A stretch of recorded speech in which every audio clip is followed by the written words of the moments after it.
அஸ்ஸலாமு அலைக்கும். அமல்களில் சிறந்தது நபி ஸல்லல்லாஹு அலைஹி வஸல்லம் அவர்கள் கூறியதாக 5 விஷயங்கள் அடிப்படையாக கடமையாகும். அது 1வது கலிமா, தொழுகை, நோன்பு, ஜக்காத்து, ஹஜ்ஜு. இந்த 5 தான் 5 கடமைகளில். ஒரு ஹதீஸில் இஸ்லாத்தின் 5 கம்பங்களின் மீது அமைக்கப்பட்ட ஒரு கூடாரத்திற்கு ஒப்பிட்டு கூறப்பட்டுள்ளது.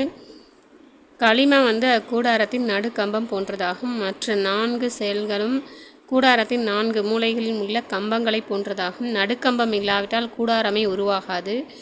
நடுக்கம்பம் இருந்து 4 மூலைகளிலும் கம்பங்களில் ஏதேனும் ஒன்று இல்லாவிட்டாலும் கூடாரம் இருக்கும். ஆனால் கம்பம் இல்லாத அந்த பகுதி மட்டும் சரிந்து தான் காணப்படும். இந்த ஹதீஸில் நாம் நம்மளுடைய நிலையை பற்றி சிந்தித்து பார்க்கணும். இன்ஷா அல்லாஹ் 5 காரியங்களை கொண்ட இஸ்லாம் என்னும் இக்கூடாரத்தை நாம் எந்த அளவில் நிலைநிறுத்தியுள்ளோம் என்பதை நாம் சிந்திக்கணும். நான் ரசூலுல்லாஹி ஸல்லல்லாஹு அலைஹி வஸல்லம் அவங்களிடம் இப்னு மஸ்ஊத் ரலியல்லாஹு அன்ஹு அவங்க கேட்டதாக சொல்கிறாங்க.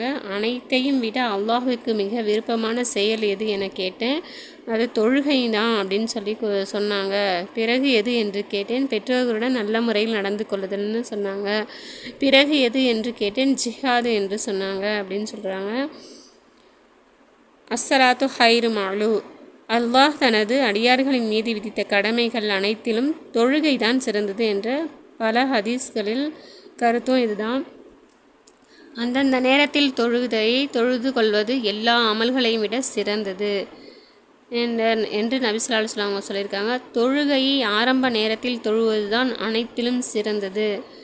எனவே நம்ம சின்ன பிள்ளைங்களுக்கு தொழுகையை கற்றுக் கொடுத்து நம்மளும் தொழுது வருவதற்கு எல்லாம் அல்லாஹ் தஆலா நம் அனைவருக்கும் தௌஃபீக் செய்வானாக. ஆமீன்.